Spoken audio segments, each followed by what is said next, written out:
Tai ką, zdarovo pacanai, sveiki atvykę į dar vieną Babilos epizodą bei paskutinį Kadilako dažymą. Didelis dažymas nusimato, daug visokių smulkmenų. Praeitą dieną dar už kadro nusidažiau visus griaučius juodai, epoksidinių gruntų nusmėliuota ir epoksidų nugruntuota. Tai ten sparnų visokie telikas, žodžiu visi griaučiai, nugruntuota, nudažyta. Liko tik tai paskutinės jau kėbulo dalis. Dabar ką mes turim? Tai yra kapotas, 2 sparnai. Ir daug visokių plastikėlių, pradedant nuo salonė, kur dedasi, užbaigiant tiesiog išoriniam apdailom. Tai va, ką, ruošiamės dažymui, pasižiūrėsim, kaip nudažyta, kaip man čia sekėsi nudažyti. Šiandienos mūsų video planas yra pabaigti ir atiduoti Kadilaką.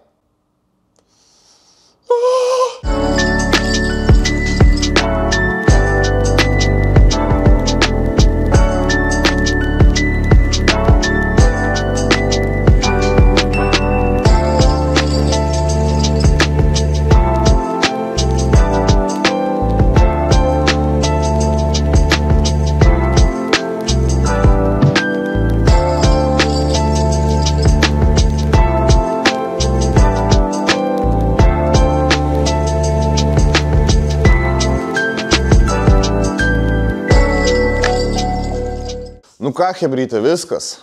Kaip mato, tuščios patalpos, Kadilakas išvažiavo, Kadilakas atiduotas. Nebuvo ten labai dar ką filmuoti daugiau, dėl to, kad, kai, sakykime, ryklys buvo ten pilnai visas, iš kėbulo pusės aprinktas ir visas vaizdas matėsi. Tai Kadilakas buvo atiduotas taip, kaip matėt prie video. Sparnai nuimti, viskas nuimta, tai prasme toksai pusiau išrinktas, tai nebuvo ten ką labai daug ką įrodyti. Tai Kadilakas iškeliavo. Negaliu patikėti, kad patalpos yra tuščios. Geras jausmas, pas mus jis buvo pusę metų. Ar darysiu dar kada nors tokius projektus? Tikriausiai ne.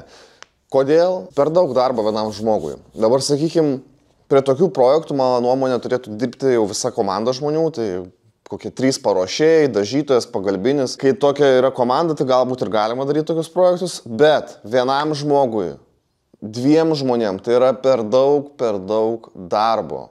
Kosmiškai yra daug darbo.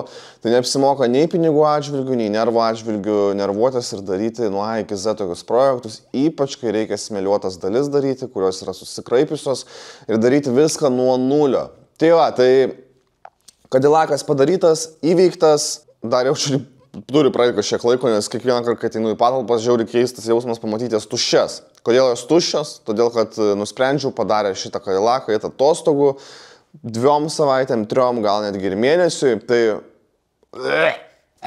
vemt verčiau. Jau šitas darbas antiek damušė po Kadilako, kad labai sunku psichologiškai daryti, neįsiskundžia, nei nieko, bet tiesiog žiauriai sudėtinga juos vienam daryti. Su Kadilaku dan, visi projektai baigti, keliausiu atostogėlių, susimatysim jau po atostogų. Su jumis buvo Babula, parašykit komentaruose, kaip galvojat, kaip Kadilak, Kadilakas ir viskas. Nebeturiu daugiau ką pasakyti. Tai va.